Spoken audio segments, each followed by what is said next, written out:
જૈન મારા ખાકીના દવાને કેમ છો? મજામાં? પહેલાં બધાને જય માતાજી. ઘણા ટાઈમ પછી પાછા આજ મળવી છે આપણે. તો હું વાત કરું નવી ભરતીની, કેમ કે બહુ લોકોનો મેસેજ આવે છે કરુણભાઈ નવી ભરતીની કાંઈક અપડેટ આપો, નવી ભરતીની અપડેટ આપો. કેમ કે ઘણા લોકો જો ગ્રાઉન્ડમાં ફેલ થયેલા એ તૈયારી કરે છે અને બીજા નંબરમાં પાછું જે લોકોએ પરીક્ષા આપી એમાં લોકોને એ પાર્ટમાં માર્ક નથી થતા, ઘણા ટાઈમથી તૈયારી કરતા હતા. આવા ઘણા લોકોના કેસ આવા બધા બન્યા છે. તો એ બધાએ એકદમ એવું છે કે અરુણભાઈ નવી ભરતી ક્યારે આવશે. હું તમને વાત કરું કે એક ખાલી લગભગ 16-17માં એક ભરતી ઉપર આવી હતી પોલીસની. એ પછી મને ક્યાંય લાગતું નથી ઉપર ભરતી આવી હોય એમ. ટૂંકમાં વર્ષ, 1.5 વર્ષ, 2 વર્ષનો ગેપ હોય છે, ગેપ પડે છે. મતલબ માની લો 22માં ભરતી આવીને પછી કેમાં 24-25માં લેવાનું, એ રીતના વર્ષ 2 વર્ષનો ગેપ પડતો જ રહે રહેશે દરેક ભરતીમાં. એટલે જે મને માહિતી મળી છે એ માહિતી હું તમને કહીશ, કેમ કે અમારા મિત્ર થોડાક ભરતી બોર્ડમાં ગયા હતા, થોડુંક એ લોકોને થોડુંક એવું માહિતી, એટલે ટૂંકમાં એ લોકોને એવા ખુદના મંતવ્ય હતા, બરાબર છે, કે અરુણભાઈ આવું અમને લાગી રહ્યું છે ટૂંકમાં, બરાબર ને. તમારે કમ્પ્લેટ માની નથી લેવાનું, ખાલી અમને અંદાજે મેં કર્યો છે આવો અમારા જે મિત્ર સર્કલ દ્વારા કે આ રીતના કદાચ બની શકે એમ. તો પહેલાં હું તમને એમ વાત કરું કે જે ચાલુ ભરતી રહી એનું હજી ટૂંકમાં ડીવી પણ નથી આવ્યું, સમજો ને તમે. હજી ડીવી નથી આવ્યું, હજી લોકોને ફાઇનલ મેરિટ આવશે. ફાઇનલ મેરિટ પછી એ લોકોને મેડિકલ થશે અને એ પછી લોકોને નિમણૂક પત્ર લગભગ મળતા હોય છે. આવું બધું એ લોકોને થાય છે. આ બધી ત્રણેય પ્રોસેસ પૂરી કરતાં મને એવું લાગે છે કે દિવાળી આવી જશે. દિવાળી સુધીમાં બધું આનું કમ્પ્લીટ પતશે અને દિવાળી પછી આ લોકો કદાચ જાહેરાત કરે, કેમ કે ચાલુ ભરતીમાં આ લોકો કંઈ જાહેરાત કરવાનું નથી. અને બીજી એક વાત એ જાણવા મળે છે કે ભરતી બોર્ડ કાયમી થઈ ગયું છે, એટલે કામકાજ ફટાકથી ઉપાડ્યું છે. ભરતી બોર્ડ કાયમી થઈ ગયું. અત્યારે શું હોય, બધી અરજીઓ બધા કરતા હોય ને, અને લોકો કાંઈક માર્ક્સમાં કાંઈક ફેર જાય છે ને એ રીતના જાય છે, બધા અરજીઓ કરે છે. એટલે અત્યારે એનું કામકાજ ટૂંકમાં ચાલુ છે એવું જાણવા મને મળ્યું છે. પણ હું એ કહેવા જઈ રહ્યો છું કે ઘણા લોકો જે ફેલ થયા છે એ બધા લોકો પાસે તૈયારીમાં લાગી ગયા છે. ઘણા જોબ જોઈન્ટ કરી વાળી છે, જોબની સાઈડમાં તૈયારી કરે છે. ઘણા દિવસ અરુણભાઈ અમે તો આ ગ્રાઉન્ડ વખત ફેલ થયા એ વખતની તૈયારી કરી છે, શું કરું સમજાતું નથી. મેં ત્યારે પણ તમને બધાને કીધું હતું કે તમે સાઈડમાં કદી જોબના નિયમથી લઈ લો, નવી તૈયારી હું ફોકસ ન કરું. અત્યારે આ જમાના મુજબ મને મારા ખુદના મારા મંતવ્યો તમને કહું છું, સાઈડમાં કાંઈક આપણો બેકઅપ પ્લાન હોવો જોઈએ. નકરું આપણે તૈયારી ન કરી શકીએ, સાઈડમાં આપણો બેકઅપ પ્લાન હોવો જોઈએ.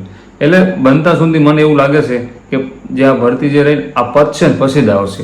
મારા ખુદના મંતવ્ય અને અંદર અમારા મિત્રો દ્વારા એવું કહેવા મળ્યું છે, જાણવા મળ્યું છે કે આ ભરતી પતશે ને પછી નવી ભરતી આવશે. પણ આ લોકો કામકાજ ફટાકથી હાથમાં લીધું છે એવું જાણવા આપણને મળ્યું છે. અને બીજી વાત એ કરું કે જે ઘણા કે સવી આવશે, હતી આવશે, જો તમે હું વાત કરું કે આ શિયાળામાં કોઈ મને લાગતું નથી કે આ શિયાળામાં ગ્રાઉન્ડ આવે એમ. મારા ખુદના મંતવ્ય કહું છું, આ શિયાળામાં આવતા શિયાળામાં અમારા એવા મંતવ્ય જાય છે કે આવતા શિયાળામાં ગ્રાઉન્ડ આવશે. સમજ્યું? આ જે જાન્યુઆરી ફેબ્રુઆરી આવે ને એમાં ગ્રાઉન્ડ નહીં હોય, આવતા શિયાળામાં હશે ગ્રાઉન્ડ. મને એવું ખુદનું એવું લાગી રહ્યું છે ને મારા મિત્રનું લાગી રહ્યું છે.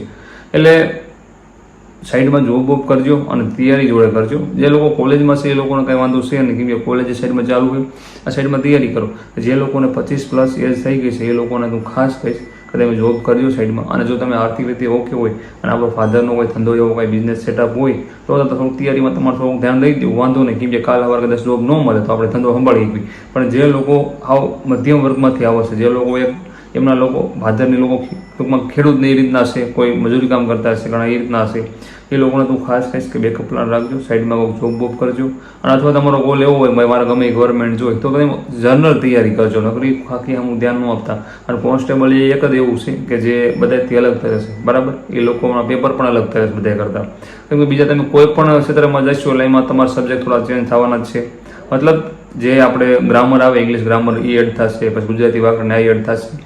એટલે બધા મોસ્ટ ઓફ જે કોન્સ્ટેબલની તૈયારી કરતા હોય મોસ્ટ ઓફ કેવા હોય કે જે લોકોને બીજા સબ્જેક્ટમાં ઓછું ફાવતું હોય લોકો આમાં ફોકસ કરતા હોય. અને ઘણા લોકોને ખાખીનું ડ્રીમ હોય, બધા અલગ અલગ બધું વસ્તુ હોય એમ. ઘણાને ખાખી એમ ભલે ઘણા એવા મારા ફ્રેન્ડો છે કે જે લોકોને બધી રીતના ઓકે છે, સેટઅપ છે કરે, બરાબર. ફાધર પોતે બિઝનેસમેન છે, બધી રીતના તાલે છે, બધી રીતના ઓકે ને ઓકે કહેવાય એ રીતના ઓકે છે, છતાં પણ એ લોકો ખાખીની તૈયારી કરે છે. કેમ કે એ લોકોને વર્દી જોઈએ અને વર્દી પૈસા જ મળતી નથી, એની માટે કાયદેસર મહેનત કરવી પડે અને જોડે નસીબ પણ જોઈ. નકરી આ ભરતી ગઈને એમાં મેં જોઈ લીધું કે નકરી તમારી મહેનત નથી કામ લાગતી. હું મારા ખુદનું કહું, નકરી મને મહેનત નથી લાગતી, જોડે નસીબ પણ થોડાક જોઈ. એ મેં ઘણા એવા કિસ્સા બન્યા. મારો એક ફ્રેન્ડ તમને વાત કરું, 4 વર્ષની મહેનત, લગાતાર 4 વર્ષની મહેનત અને કીપેડવાળો મોબાઈલ યુઝ કરતો હતો. લેક્ચર એ જો ને લગભગ લેપટોપમાં એક દેખતો હતો એવું, એટલી મહેનત કરતો હતો. 4 વર્ષમાં અરુણભાઈ કોઈનું પ્રસંગ આ તે એવા કોઈ વસ્તુ નથી કર્યું. હંમેશા કે નાઇટ ડ્રેસમાં જોવું અને ઘરથી અલગ રહેતો હતો અને એકદમ રૂમમાં તૈયારી કરતો હતો. અને હાલ એ ભાઈને એ પાર્ટમાં ફેલ છે, બી પાર્ટમાં 89 માર્ક્સ છે, પીએસએમાં 177 માર્ક્સ છે. એટલે આમાં ઘણી વસ્તુ એવી થોડુંક આપણું નસીબ પણ જોઈ. મહેનત હું માગું છું, મહેનત પહેલાં પ્રાયોરિટી એને આપવાની, બીજા નંબર નસીબ થોડોક જોઈ ખરા એમ. એક મિત્ર મારે એવો સમય એક્ઝામ્પલ એનું એક દઉં તમને કે જેને મારા કે મેં એને કીધું ગ્રાઉન્ડ સવારમાં હતું, મેં એને ખુદે ફોન કર્યો, મેં તારું સવાર ગ્રાઉન્ડ છે, મારો એક મિત્રને આવ્યો છે, તું જા, મેં કીધું. એ ભાઈ સુપરવાઇઝરમાં છે કંપનીમાં, એ ભાઈ નથી સુપરવાઇઝરમાંથી કંપનીમાં ત્યાં ગયા અને દોડીએ, દોડ તો થઈ ગઈ, મારા મિત્ર ભેગો દોડો તેમને દોડાઈ ગયું, ગ્રાઉન્ડ કા 23 મિનિટમાં એને પૂરું કર્યું. પછી ભાઈ એક્ઝામ દેવા ગયા, એક્ઝામમાં એને અમદાવાદ સેન્ટર આવ્યું હતું, એક્ઝામ દીધી ને તો એક્ઝામમાં તારી પાસ થઈ ગયો. વિચાર કરો, બે એ પાર્ટમાં બી પાર્ટમાં બંનેમાં પાસ છે. એને કંઈક લગભગ કેવા 189 જેવા માર્ક થાય સ્ટોકમાં, એસી કેટેગરીમાં થયા છે. હું માર્કથી કાંઈ મતલબ નથી, પણ બંને ક્રાઇટેરિયા પાસ કરી ગયો, એક શબ્દ નથી વાંચ્યો અને ખાલી 12 ધોરણ સુધી ભણેલો હોય અને ભાઈને ભણતર મૂક્યું ને 8 વર્ષ થઈ ગયા છે. વિચાર કરો, 8 વર્ષથી એને ભણતર મૂકી દીધું તો એ લોકો બંને ક્રાઇટેરિયા એને પાસ કરી રહ્યા છે. એટલે વાત એ કહેવા જઈ રહ્યો છું, થોડું નસીબ પણ જોઈ અને જોડે તમે જોબ પણ કરજો અને સાઈડમાં જોબ તો કરવી જ તે ફરજિયાત, અમારું ખુદનું મંતવ્ય કહે છે.